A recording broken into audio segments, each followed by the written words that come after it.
Yeah, I'm really glad that I was able to get a lot of people to come to this fight.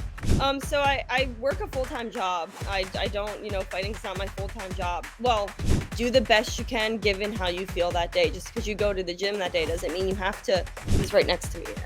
Put him on the screen. Hey, look here. Awesome.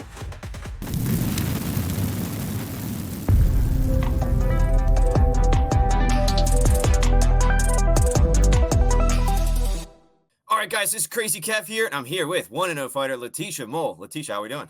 Great. How are you doing today? I'm doing good. I can't complain. And you just got a big win not too long ago at CFFC. I mean, talk to us a little bit more about that performance and how you're feeling. Yeah, so I made my pro MMA debut exactly a week ago today, actually. And I feel pretty good about my performance. There's a lot of things that I need to work on, obviously. But it's nice to have that baseline now after my first pro fight. Things I need to work on, things I did good. But yeah, it was a huge opportunity for them to have me on, and I'm really grateful for that opportunity. No, that's definitely awesome. And when it comes to CFFC, I mean, do you think you're maybe going to be back at CFFC for your next fight? I mean, what's going on with that?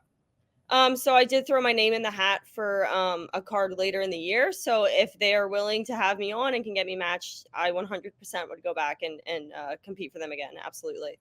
That'll be awesome. We'd definitely be looking forward to have you at CFFC. And if you're not going to be at CFFC next, I mean, what month could we maybe see you back in the cage or maybe even the boxing ring? Where are you just looking to stay at MMA?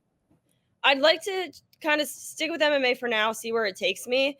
It seems now that I moved down a weight class to 115 for MMA, so I'm assuming it's going to give me some more opportunities for matchups as a pro. So I'd like to stay with MMA for now, see where it takes me. I'd love to be back in there like by December, January. I'm already in shape, so just to give myself a little more time to just work on some things, but definitely aiming for the end of the year or beginning of the new year. Now, you keep saying you want to work on things that you want to improve on. I mean, what do you think some of those things you need to improve on to make you the best version of you? I think just in general, now that I have a pro rule set in MMA, I kind of forgot I could throw elbows. I mean, I threw a couple, but I think that's something I need to, add not only into like the ground and pound, but to like my stand up as well. And I think that can take my stand up to a whole new level.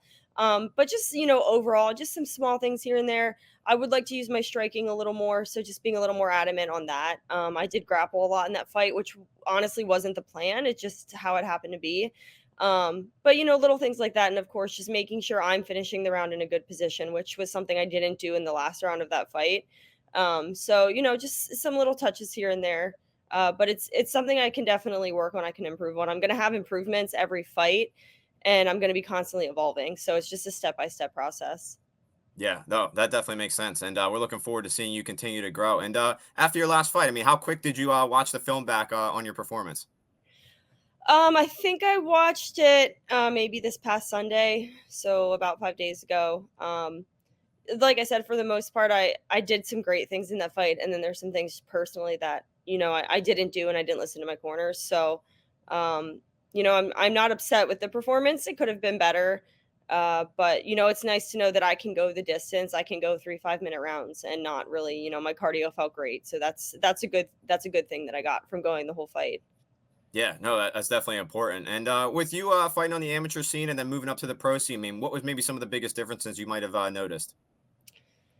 Um, Mainly just the rule set, I would say, and then also the cage was a little bigger for CFFC, of course. A lot of my amateur fights were in Virginia, Pennsylvania, um, smaller cages, and the amateur rule set in Pennsylvania is very, very, favored towards the wrestler or the grappler.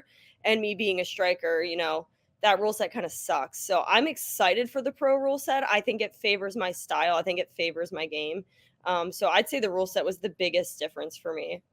Yeah, okay, that makes sense. And when it comes to your fight campaign, what was maybe some of your things that you were doing to kind of get prepared? So I for people that maybe don't know the history between me and Sandy, we fought each other as amateurs, and I broke my collarbone about 10 seconds into the fight in the first round. Went out for the second round because I didn't know it was broken. I knew something was wrong, and then survived the second round somehow. And then the ref stopped it after that once he saw something was wrong. So going into this fight, obviously there's a lot of pressure on me. Sandy's a great athlete. She was a D1 athlete. She serves in the army. She's She's strong. She's, she walks around probably close to 115, but she's a strong 115. She's a brown belt in jujitsu, so she's a solid fighter. So, regardless of a pro record, people will look at a record and think not much of her, but I know differently. So going into this fight, I take every fight very seriously, but this one's different. This one has a history coming into it. And we basically just drilled takedown defense. I mean, takedown defense and cage work and getting up from the bottom, literally until the point where I was crying at one point. It gets to a point where things start to get frustrating. You've done it every day, every minute of every day that you train. But obviously, it paid off for me. My takedown defense was fantastic in that fight. So what we did in camp worked. It was just some more personal things, some things with the rule set that I would like to work on for my next camp. Fair enough. No, that definitely makes sense. And when it comes to that fight that you were just referencing, you said you broke your collarbone. I mean, what was kind of recovery like? I mean, how long were you kind of out? So when when people hear, a broken collarbone, a lot of the times doctors will just let it heal on its own if it's just a straight fracture. In my case, my collarbone was shattered to pieces. So I actually had to get surgery done. So now I have a metal plate and about 7 to 8 screws just to kind of reconstruct everything. And then, I let that heal for I think it was about 6 to 7 weeks. And then I also did physical therapy on top of it. So total, it was about 2 months heal time. And then I was cleared by, the commission December of 2019 to fight again. So it took about 3 months total, which, isn't bad for an injury of that type, especially with surgery. You see people get knee injuries and you're out a year. So it sucked it happened, but in a sense, I was kind of lucky with the healing process. I wasn't out too long. Yeah, well, that's definitely good. It definitely recovered a lot faster than I thought, kind of like you Yeah. mentioned. And when it comes to your fight, I mean, you obviously had a lot of fan support. I mean, what was that kind of like as well, too, to kind of get that big win and kind of get it in front of all your friends and family? Yeah, I'm really glad that I was able to get a lot of people to come to this fight. A lot of my family was there. My almost my whole family was there. My immediate family and my nieces and my nephews were there, and a lot of my friends were there. People from the gym were there. It was great. It's nice. Sometimes I fight pretty far away. It's hard to get people to come, and I totally get that. It was nice that this was a little closer. It was a little easier for people to come to, and I have people already asking me, when's the next one we want to go if it's in Atlantic City. So it's already lined up. It's ready to go. But it's always great to have people there. I know it's hard and I know people have lives and I totally get that. But a lot of people were watching online too. So just knowing that people support me, whether they're there or not is just a great feeling. Yeah, no, that's definitely an awesome feeling. I'm definitely glad everybody came and supported you there. And when it comes to your walkout and stuff, I mean, how did you kind of pick out your walkout song? And do you kind of practice your walkout maybe at home or anything, or do you just kind of go with the flow with it? So I normally pick like a different song every time I walk out. I haven't found a song that's for me yet. I guess I know a lot of people walk out to the same song. I've walked out to a variety of people. This last song I walked out to Johnny Cash. And I don't know, it's just a song that like I've always liked. And then like throughout this camp, it would just come on my Spotify and I'm like, oh, I really like this song. And then I was like, I'm just gonna walk out to it. And I liked it as a walkout song. I think I'm gonna keep it. I think it works for me, and I'm a huge country fan, so it just kind of fits like who I am.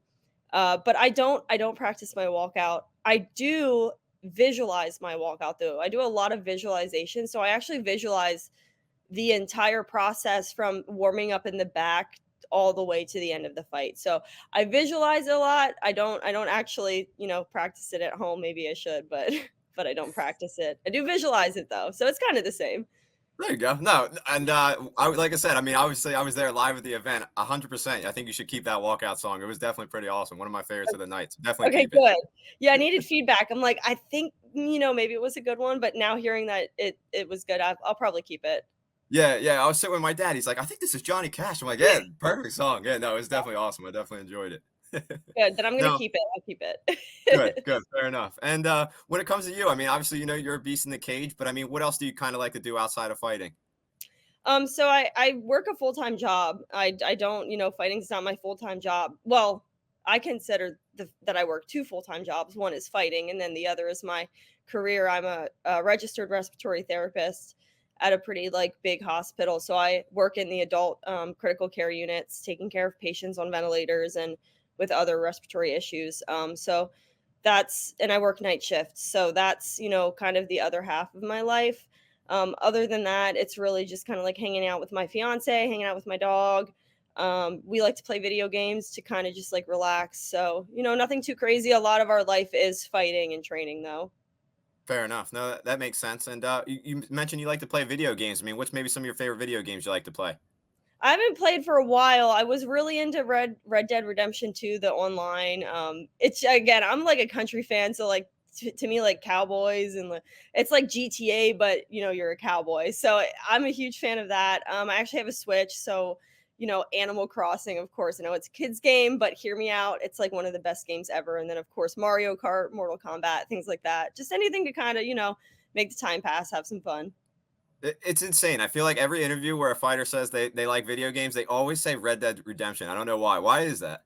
It's a good game. I haven't gotten to play, like, the base game a whole lot, the story mode, but it's just such it has a great storyline.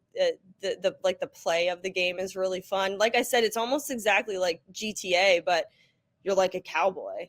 So it's a great storyline, it's a great game. Yeah, no, fair enough. It definitely is. And when it comes to you as well, outside of fighting, I mean, do you watch any TV shows or movies? If so, what's maybe some of your favorite stuff you like to tune into? So I'm a big horror fan. I love horror movies. I do watch TV. Usually it's just like silly stuff. Adventure Time, Archer, F is for Family is probably one of my like newer favorite adult cartoons. Anything just kind of funny, raunchy. But as far as movies, big horror fan movie. I love anything from Ari Aster, Hereditary is probably one of the scariest movies out there, and it's one of the best horror movies. He also did Midsummer, which is a great movie. I love anything scary, anything horror, anything gory. That's right down my alley. Fair enough. No, that's definitely awesome. That definitely makes sense. And getting back into training, I mean, when you used to have those boxing bouts, I mean, what was kind of maybe different from your boxing fight camps compared to maybe your MMA fight camps? I will say the boxing fight camps, training with my boxing coach Claudia at Unite Central PA out of Harrisburg. Claudia's a fantastic boxing coach, but he's also a fantastic strength and conditioning coach. And I would say the conditioning for that, it's just different. I mean, I know these 5-minute rounds with the grappling it's tough, but my cardio felt great. I base a lot of my other fight style camps, my kickboxing and MMA camps. I still strictly go to my boxing coach for my strength and conditioning, and I feel like that alone proves the conditioning needed for boxing because my conditioning is always on point. I never have to worry about it. Going into these 5-minute rounds, I felt great. I didn't even feel, wasn't even really breathing that heavy. Didn't feel, like that I was slowing down. So I would definitely say the cardio side of boxing, and of course the speed and the punch count. I mean, you're throwing literally crap ton of punches every round, so that's a little different in MMA. You still have your boxing, but you have other tools in MMA. It's a little more variety. In boxing, all I have is my two hands, so I need to do whatever I have to do to make that work. Yeah, no, that definitely makes sense. And when it comes to like MMA and boxing, I mean, which one do you think is maybe safer to compete in, MMA or boxing? I know they're two different sports, though. Yeah, I mean, there's a lot of studies done on this too, and I know people probably are gonna disagree with me, but I just feel like MMA is safer. There's a lot of studies on, with the glove size and getting hit with more padding versus less padding. I mean, and then you can get into bare knuckle, which is completely different, and to me is the most dangerous because there's no padding. But getting hit 30 times in the head with a boxing glove and you're still standing and taking it versus, I might get hit twice with an MMA glove, but then I'm out and I'm done. I'm saving myself 28 hits of brain damage. And people may argue with me on that, and that's just my personal opinion. But there are studies done on it. But there's risk at the end of the day. We're fighting each other. I could always get kicked in the head and have the same injury I would have from boxing. But I would say generally speaking, I feel like MMA is a little safer. Yeah, no, I definitely would agree with you there. Just because of like you said, like the wrestling and everything like that takes a little bit of that pressure off. And one thing about me as well too is I'm a Taekwondo instructor. I've been teaching for six Nice. years, and I've been training, or yeah, teaching for 6 years and training for 19 years. So I love martial arts and love what I do. And with all the guys I got at my gym, what advice would you give to them to keep on coming into the gym and to get better and better every day? So, something I used to struggle with is like, man, I didn't feel like training that day, or it's like, man, I just, I'm tired, I'm sore, I don't want to go. And maybe it's a little different for someone that competes, but consistency is key. Like showing up is the hardest part. As long as you show up, what happens after that, it doesn't really matter. You're there.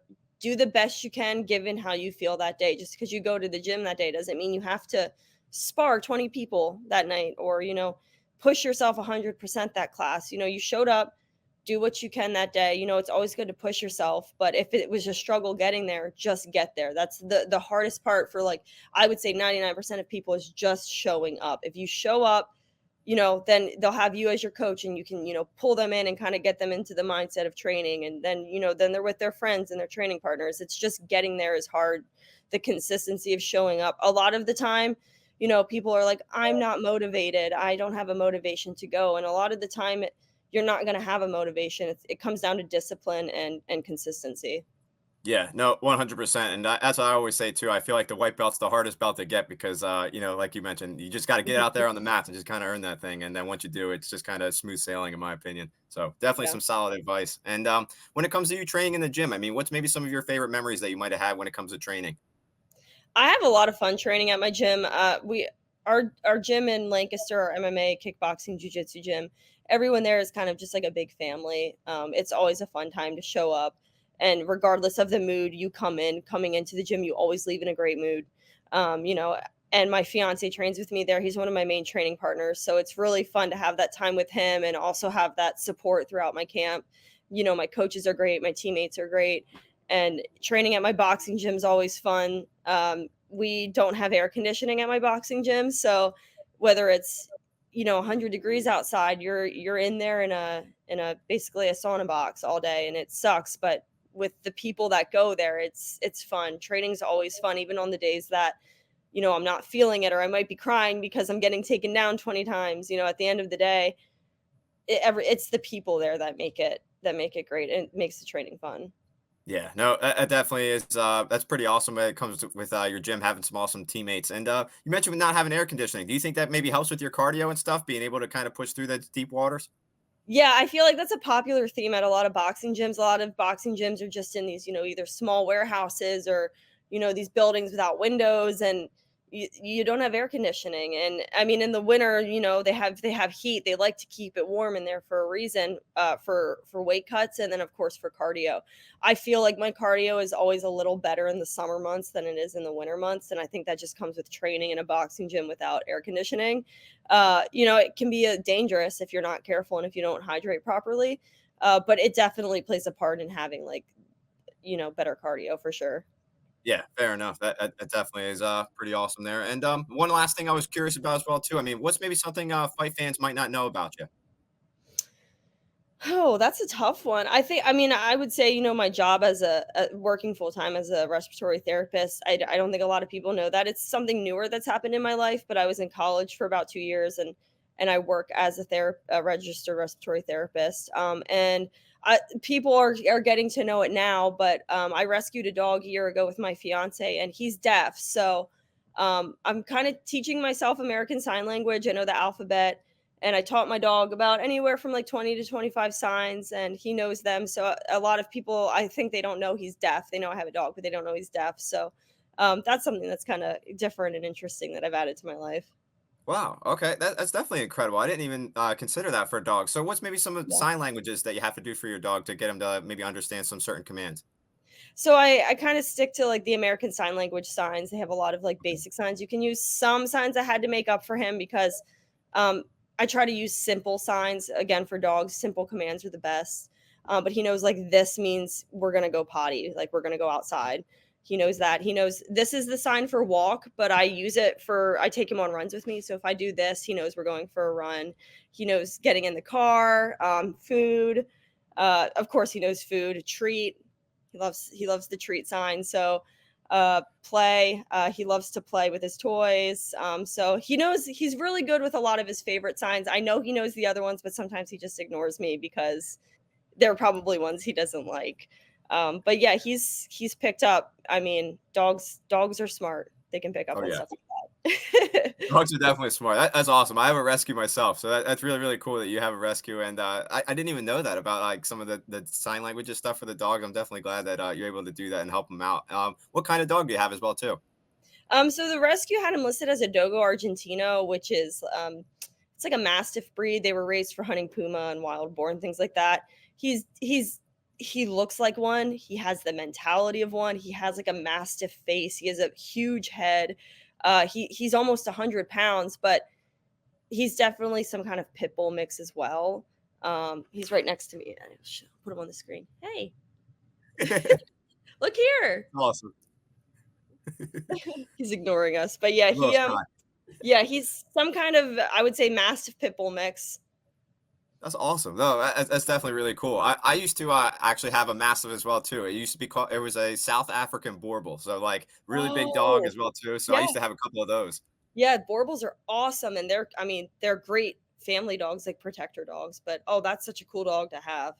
Yeah, they were massive. They were like 200 pounds and everything like that, Yeah. but really chill, awesome dogs. I really enjoyed them for sure. Yeah, yeah, he's the friendliest. I mean, he looks scary, I will admit that. He's terrifying looking. A lot of people are afraid of him, and he's the sweetest dog I've ever met in my entire life. I mean, he was scared of a pine cone the other day. So like he wouldn't hurt a fly, but it's kind of nice sometimes to have that scary dog privilege when you're walking around. Oh yeah, So, yeah. well, No, I for def- me anyway, for me anyway, being like a smaller female, but in general, scary dog privilege is nice to have sometimes. yeah, yeah. No, 100%. No, that's definitely awesome. Like I said, I'm definitely glad you rescued a dog, and that's definitely some pretty cool stuff there. And it's been awesome talking to you again. Thank you so much for taking the time. I mean, what's maybe your final message out there for the fans watching this video? I just want to say how grateful I am for the opportunities I've had within, this year, and for CFFC giving me a chance to come on their platform. It's a huge platform. It was a huge opportunity, and just so much gratitude and thankfulness for all my supporters, all of my sponsors. I had great sponsor reach out. They're always, so supportive and so willing to just support me on my journey, and I can't thank everybody enough. And I look forward to hopefully getting back in the cage soon, and you guys can see me perform even better next time. That's right. And yeah, we're looking forward to that better performance. And thank you so much for taking the time once again. And best of luck in your upcoming bout. We're looking forward to it. Thank you so much for having me on. I appreciate it. No worries at all. We'll be in touch. Hopefully, we can do another one in the future. Thank you once again. Absolutely. Thank you.